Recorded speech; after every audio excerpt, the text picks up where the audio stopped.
Bugünkü izahımız olacaqdır DNT və RNT haqqında. DNT və RNT, yəni dezoksiribonuklein turşusu, bir də ribonuklein turşusu. Bunlar hər biri polimerlərdir, həm də biopolimerlərdir. Yəni canlıların bədənində rast gəlinir.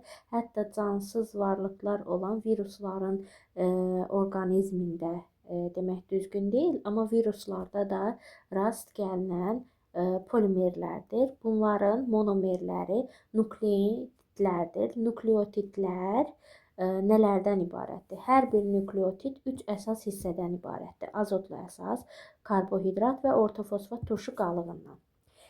Dezoksiribonuklein turşusu, yəni DNT-də daha doğrusu şəkər hissə riboza olur. Buradan da gördüyünüz kimi dezoksiriboza.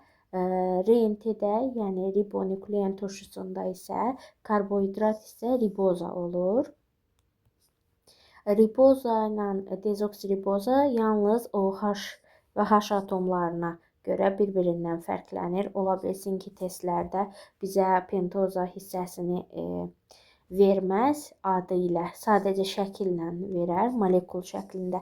Biz o zaman bu molekulun aşağı hissəsinə baxırıq. Əgər 2 ədəd hidroksil qrupu olarsa, bu zaman ribozadır. Yox, biri OH, biri H olarsa, bu zaman isə dezoksiribozadan söhbət gedir. Sonra azotlu əsaslar nədir? Bizim ümumilikdə canlıların orqanizmində 5 növ azotlu əsaslarımız var. Bunlara azotlu əsaslar 2 qrupa bölünür. Purin və pirimidin əsasları. Purin əsaslarının ölçüləri böyük olur. Pirimidin əsaslarının ölçüləri kiçik olur. Gördüyünüz üzrə adeninlə guanin hər ikisi 2 elementar halqadan ibarətdir. Lakin sitozindir, timindir, urasildir. Bunlar isə 1 elementar halqadan ibarətdir. Ona görə də deyirik ki, adenin və guaninin ölçüləri bir-birinə bərabərdir. Sitozin, timin, urasilin ölçüləri də bir-birinə bərabərdir. Və adeninlə timinin ölçüsü, adeninlə guaninin ölçüsü bir-birinə bərabər, digərlərindən böyük götürülür müqayisədə. Burada bizim bilməli olduğumuz bəzi hissələr var. Deməli, adenin azotlu əsasının molekulunda heç bir oksigen atomuna rast gəlinmir. Deməli, adenin azotlu əsasında oksigen atomu olmur. Guaninin molekuluna baxsaz, bir ədəd oksigen atomu var. Eyni ilə sitozinə də baxsaz, bir ədəd oksigen atomu var. Deməli, guanin və sitozində bir ədəd oksigen atomuna rast gəlinir. Timinin molekulunda isə elementar halqasında 2 ədəd oksigen atomu var. Eyni ilə urasildə də 2 ədəd oksigen atomu var. Deməli, başdan bir də gələk, adenin azotlu əsasında oksigen atomu yoxdur. Sitozin və guanində 1 ədəd var. Timin və urasildə 2 ədəd oksigen atomu var. Hansı ki, onların da qeydini özünüzdə götürə bilərsiniz və yaxud da dərsdən sonra konspekti göndərəcəm. Bu hissədə qeyd edilibdir. İndi adenin nukleotidi dedik ki, 2 ədəd bizim nuklein turşumuz var. DNT və RNT. DNT-də rast gəlinən azotlu əsaslar adenin, guanin, sitozin, timin. RNT-də rast gəlinənlər isə adenin, guanin, sitozin, urasil.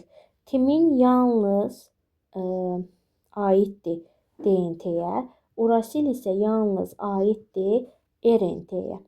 Bəs bu azotlu əsasların heç bir fərqi yoxdurmu? Bəli, azotlu əsasların heç bir fərqi yoxdur. DNT-nin azotlu əsası ilə RNT-nin azotlu əsası adenini eynidir, guanini eynidir, sitozini eynidir. Lakin nukleotidləri tamam fərqlidir. Nukleotidlərini necə fərqləndiririk? Nukleotid, məsələn, tutaq ki, adenindir hər ikisi. Riboza olduqda RNT-nin, dezoksiriboza olduqda isə burada fosfat turşu qalır. RNT-nin ümumilikdə baxanda görürəm ki, adenin hissələri uyğun gəlsə də, DNT-nin nukleotidi, adenin nukleotidi tamam fərqlidir. RNT-nin adenin nukleotidi tamam fərqlidir. O zaman biz adeninin 2 cür nukleotidini görə bilərik. Bir DNT-də, bir RNT-də. guaninin də 2 cür nükleotidini görə bilərəm. Sitozinin də 2 cür nükleotidini görə bilərəm. Urasilin yalnız birini görə bilərəm, çünki yalnız RNT-də var. Timinin də yalnız birini görə bilərəm, yalnız DNT-də var. Bu zaman ümumilikdə ekariot və yaxud da prokariot obşi canlılarda 5 növ azotlu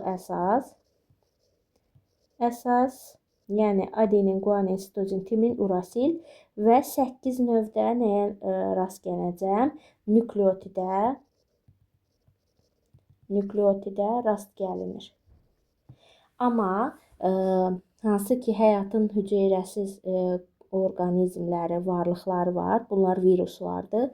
Virusların bədənində ya DNT olur, ya da RNT olur. Hər ikisinə rast gəlmək olmaz.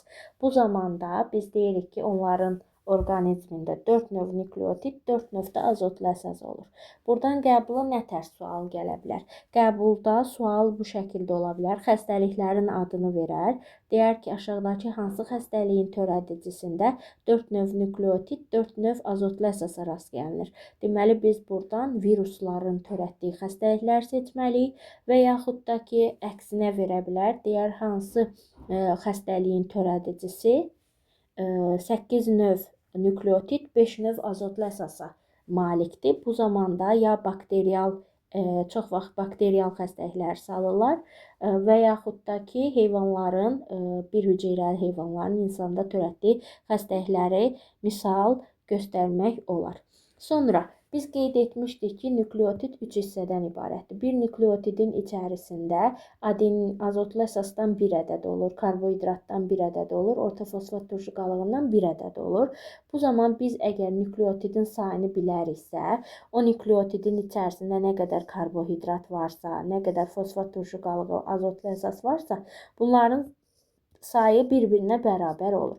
Tutaq ki, əlimdə 10 ədəd nükleotid var. Deməli, 10 ədəd nükleotidin 10 ədəd azotlu əsası olur, 10 ədəd fosfat turşu qalığı olur, 10 ədəd karbohidrat olur və s.